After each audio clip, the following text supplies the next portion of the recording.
Il était celui que ses contemporains appelaient le patriarche, certainement parce qu'il était l'homme d'État le plus âgé de son époque.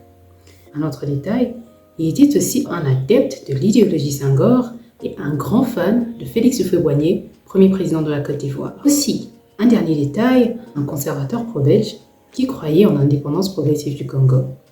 Oui, vous avez certainement deviné, je parle bien et bien de Jean Bolikango. C'est notre sujet du jour.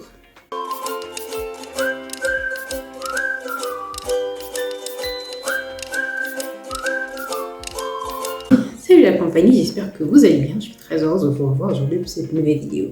Bon visionnage. Jean Bolikango est né à Léopoldville, au Congo belge, le 4 février 1909 dans une famille bangala de la province de l'Équateur. En 1917, il s'inscrit à l'Institut Saint-Joseph et obtient son diplôme en décembre 1925 après 6 ans d'études primaires, 2 années d'études pédagogiques et 1 année de cours de sténographie et de dactylographie. Il est devenu professeur d'école primaire agréé l'année suivante. Bolikango a enseigné dans les écoles scotistes ou chutistes, selon votre prononciation bien sûr, et enfin à l'Institut Saint-Joseph jusqu'en 1958. Il a instruit un total de 1300 élèves, dont le futur Premier ministre Joseph Iléo, le Premier ministre Cyril Adoula, le futur ministre des Finances Arthur Pindi, le futur ministre des Affaires sociales Jacques Massa, le futur dramaturge Albert Monguita et le futur cardinal catholique Joseph Maloula. La liste est longue. En 1946, il devient président de l'Association des anciens élèves des pères de scouts, ADAPES, poste qu'il occupera jusqu'à sa mort. Cette année-là, Bolikango, en tant que leader de la capitale évoluée, a travaillé en étroite collaboration avec le missionnaire Raphaël de la Quétule de Riov pour établir l'Union des intérêts sociaux congolais, l'UNISCO, une société culturelle pour les dirigeants d'associations congolaises d'élite. Il en est ensuite devenu vice-président. L'organisation était considérée favorablement par l'administration coloniale pour son attachement aux idéaux sociaux belges, bien qu'elle devienne plus tard un forum pour la politique révolutionnaire. En 1954, Bolikango a fondé et, pendant un certain temps, a été président général de la Libokalia Bangala, la première association ethnique bangala basée à Léopoldville. En 1957, il englobait 48 organisations tribales affiliées et comptait 50 000 membres. Il est l'auteur d'un roman en lingala intitulé Monjeni Mobe, le hardi, qui a remporté un prix de consolation pour l'écriture créative de la conférence sur les études africaines à la Foire internationale de Gand en 1948. Il a également fait une soumission au concours en 1949, mais aucun prix n'a été décerné. Bolikango s'est rapidement lié d'amitié avec Joseph Kasavubu et a parrainé son élection de poste de secrétaire général d'ADAPE afin de l'intégrer à l'UNISCO, renforçant ainsi la position politique de ce dernier. Il a également obtenu une carte de mérite civique de l'administration belge et a siégé à la commission chargée de son attribution aux Congolais méritants. En 1958, il démissionne de son poste d'enseignant et se rend à Bruxelles pour représenter l'éducation catholique à l'Expo 58. Cela l'a emmené à étudier la technique de la presse, de la radio, de la télévision, du cinéma et de l'éducation de masse à l'Office de l'information et des relations publiques pour le Congo belge et le Rwanda-Urundi. En août 1959, il a été nommé commissaire adjoint à l'information dans les bureaux, faisant de lui l'un des 2 seuls Congolais à avoir jamais occupé un poste de fonctionnaire de second degré dans l'administration coloniale belge. Il a souvent plaidé pour un salaire égal entre les Noirs et les Blancs pour le même travail. En avril 1959, Patrice Lumumba a demandé à Bolikango de devenir directeur de son parti politique nationaliste, le Mouvement national congolais MNC, mais il ne s'est jamais engagé à prendre une décision. Bolikango ne les a pas suivis, fondant à la place de Front de l'Unité Bangala, FUB, un parti politique représentant le peuple bangala du nord-est du Congo. Parmi eux, il était une figure populaire, le surnom Bangala pour lui comprenait le sage et même Moïse, ce grand personnage de la Bible. Bolikango créa peu après l'association des ressortissants du Haut-Congo, la SORECO. Du 20 janvier 1960 au 20 février 1960, Bolikango a participé à la table ronde belgo-congolaise à Bruxelles pour discuter de l'avenir du Congo sous la domination belge en tant que principal délégué de la SORECO. Il était nommé membre du bureau de la conférence. Au cours des discussions, il a fait des dénonciations brutales et inattendues de la propagande belge. Il a également été le porte-parole du Front commun, le parapluie politique de toutes les délégations congolaises. À ce titre, le 27 janvier, il a publiquement révélé que l'indépendance sera accordée aux Congolais le 30 juin. Pour consolider son pouvoir politique dans la province de l'Équateur, Bolikango a convoqué un congrès à Lissala qui a duré du 24 mars au 3 avril.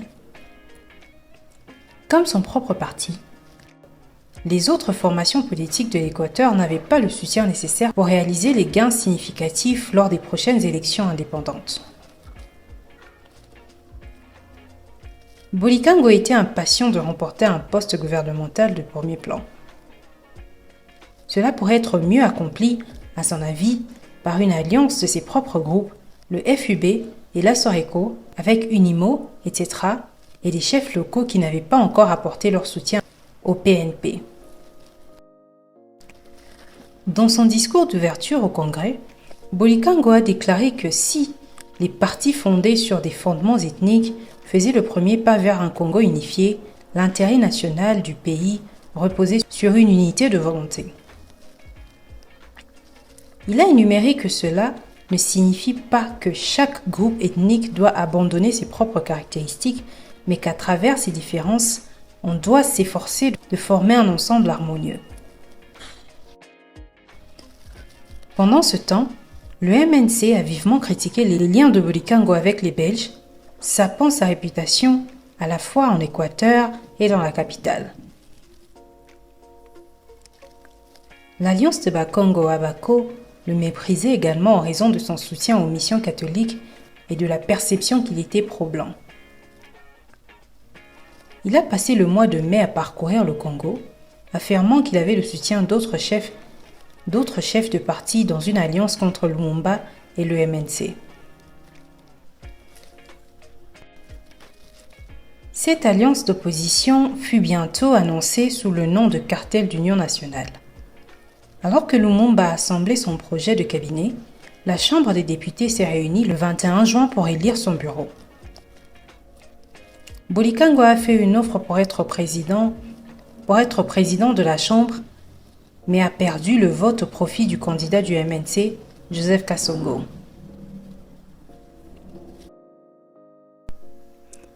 À ce moment-là, il se sentait menacé par l'effondrement soudain de l'unité politique au Congo et a soutenu les efforts du gouvernement pour la réconciliation. Il a participé aux conférences de Tananarive et de Coquillatville de mars à avril 1961, représentant respectivement l'Équateur et l'Ubangui, pour rechercher un compromis sur les questions constitutionnelles. Tout au long du mois de juin, il a travaillé aux côtés de Cyril Adula, Marcel Diao, pour négocier un accord entre le gouvernement central et une république libre du Congo rivale dans la partie orientale du pays. Cela a abouti à une conférence en juillet qui a abouti à l'élection d'Adula au poste de Premier ministre. Bolikango était certain qu'il serait également élu président, mais Kasavubu a conservé le poste.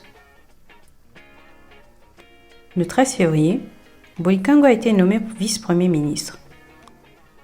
Le 12 juillet, Adula a réduit son gouvernement et l'a démis de ses fonctions. Il a ensuite réintégré l'opposition parlementaire et en août, travaillé avec Rémi Mwamba et Christophe Beignet, tous deux ex-ministres également limogés du gouvernement d'Adula, pour tenter d'obtenir un soutien pour déloger Adula. Bolikango était le favori de l'opposition pour remplacer le Premier ministre. En 1963, après la défaite du Katanga, il réussit à organiser une coalition d'opposition au gouvernement d'Adula, composée d'Abako, des partisans de gauche de Lumumba alors tués, et de Gizenga, de la Confédération des associations tribales de Katanga, CONACAT, de Tchambé. Il a également déjoué une tentative de l'un des ministres d'Adoula d'établir un parti pro-gouvernemental en Équateur. Cette année-là, le Parlement a été ajourné et le mandat de Bolikango en tant que député national a pris fin. En 1962, le Parlement a approuvé la partition des 6 provinces du Congo en unités politiques plus petites. La subdivision a endommagé le poids politique de Puna, car elle avait une forte audience à Coquillatville, la capitale de l'Équateur, mais pas dans les régions périphériques, où elle s'est appuyée sur le contrôle de l'administration provinciale pour assurer sa présence. Aux élections de 1965, il est réélu pour un second mandat à la Chambre des députés le plus populaire de sa circonscription respective, juste derrière Tchombe, dans le sud de Katanga. Néanmoins, sa proposition de réunification provinciale a rencontré une forte résistance de la part des députés de la province d'Ubangi, l'une des divisions successeurs de l'Équateur, et n'a pas été réalisée. Réalisant que le bloc de Lumumba contrôlait le Parlement, plusieurs membres du cartel sont devenus désireux de négocier un gouvernement de coalition afin de partager le pouvoir, en particulier Bolikango, qui espérait obtenir le poste de ministre de la Défense. Cela ne s'est pas produit, mais il a exigé un engagement écrit de Lumumba de soutien à sa candidature pour devenir le premier président de la République du Congo en échange du soutien de son parti au gouvernement de Lumumba. Bolikango a affronté son ancien protégé, Joseph Kasavubu Tabako, lors du vote parlementaire pour la présidence. Lumumba réalisa que les Belges ne l'accepteraient comme premier ministre que si Kasavubu était en fonction. Alors il changea d'allégeance, rejetant en privé Bolikango comme un pion de la Belgique et un protégé des catholiques, et approuvant secrètement Kasavubu. Bolikango a perdu le vote parlementaire 159 à 43 et est resté furieux. En plus de la duplicité de Lumumba, Bolikango a également souffert lors des élections en raison de sa récente association avec l'administration coloniale et de sa rupture avec le cartel pour négocier avec Lumumba. Selon son ami, Thomas Kanza, la perte a été l'échec le plus cuisant de toute sa carrière. Il a ensuite aidé à organiser une coalition anti-MNC au Parlement. Pendant la crise congolaise qui a suivi l'indépendance du Congo, Bolikango a agi en tant qu'informateur de la Central Intelligence Agency des États-Unis, la CIA. Au début de la crise, il a accusé le Premier ministre Lumumba d'ignorer les groupes d'opposition et d'étouffer délibérément la dissidence. Le 3 août, il a officiellement dénoncé la politique de Lumumba. 5 jours plus tard, il a annoncé qu'il soutiendrait la formation d'une république séparée dans la province de l'Équateur. En retour, Lumumba l'a accusé de comploter la sécession de la région. Le 1er septembre, Bolikango a été arrêté à Guémena sur ordre de Lumumba, apparemment pour avoir commis des activités sécessionnistes et planifié les assassinats à la fois de Lumumba et de Kasavubu, et emmené dans la capitale.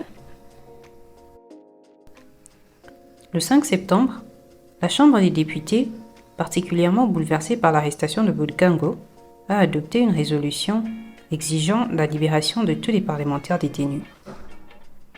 Peu de temps après, le président Kasavubu a démis de ses fonctions Lumumba et l'a remplacé par Joseph Ileo. Les soldats compatissants ont libéré Bolikango de sa détention le 6 septembre. Pendant le bref premier mandat d'Ileo, du 13 au 20 septembre, Bolikango a été ministre de l'Information et ministre de la Défense. Pendant le second mandat d'Ileo, du 9 février au 1er août 61, Bolikango a occupé le poste de vice-premier ministre. Joseph Désiré Mobutu prend le pouvoir en novembre 65 et le 24 novembre, Bolikango est nommé ministre des Travaux publics. Mobutu est également intervenu dans un différend territorial dans l'ancienne province de l'Équateur et a attribué des terres contestées à l'Ubangi sur le Moyen Congo, la nouvelle province représentée par Bolikango.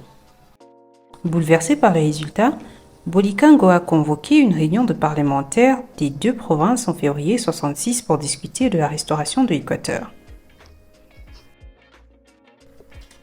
Ces idées ont attiré plus de soutien que lors de sa tentative précédente, car les députés provinciaux en Ubangui demandaient déjà à leur gouvernement la réunification et de nombreux politiciens de la CONACO avaient lancé une campagne pour éliminer la cuvette centrale province après avoir perdu une lutte locale pour le pouvoir. Avec le soutien de Mobutu, l'Équateur a été restauré le 11 avril. Le 4 avril, Mobutu a renvoyé Bolikango de son poste ministériel, ostensiblement pour manque de discipline et refus de suivre les ordres reçus. N'est pas resté longtemps défavorisé.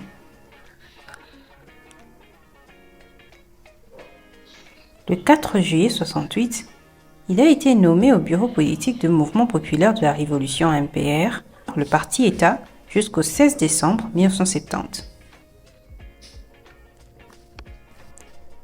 Le deuxième mandat de Bolikango en tant que député national a pris fin en 1967. De 1970 à 1975, il a exercé un dernier mandat au Parlement représentant la circonscription de Kinshasa. Plus tard dans sa vie, Bolikango a été directeur général de l'entreprise de construction Sogenco et délégué général de la Société zaïroise des matériaux et des entreprises parapubliques STK.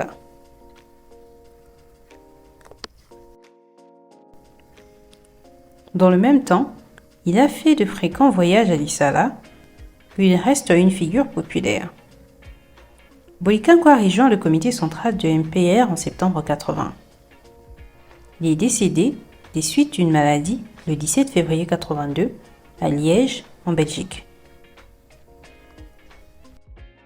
Le sociologue et écrivain Ludo de Witt a décrit Bolikango comme un politicien néocolonial qui était myope et fou de pouvoir. Bolikango est connu au Congo comme l'un des pères de l'indépendance. La fondation Jean Bolikango, créée par le petit-fils de Bolikango en sa mémoire, se concentre sur le soutien et l'éducation du progrès social. En 2005, l'ancien président Joseph Kabila Kabange a décerné, à titre posthume, une médaille pour son dévouement à la fonction publique. Bolikango était également commandant de l'Ordre national des Léopards, membre de l'Ordre royal des Lions, récipiendaire de la médaille PMNT, médaille commémorative du voyage royal de 1955, médaille d'or à l'Association royale sportive congolaise et médaille de bronze et d'argent d'autres actes au service public. Et voilà, c'est tout pour la vidéo aujourd'hui. J'espère qu'elle vous aura plu. J'espère aussi que vous allez aimer, partager et commenter. Je vous retrouverai très prochainement pour une nouvelle vidéo. En attendant, je vous dis, you take care guys. I love you and bye.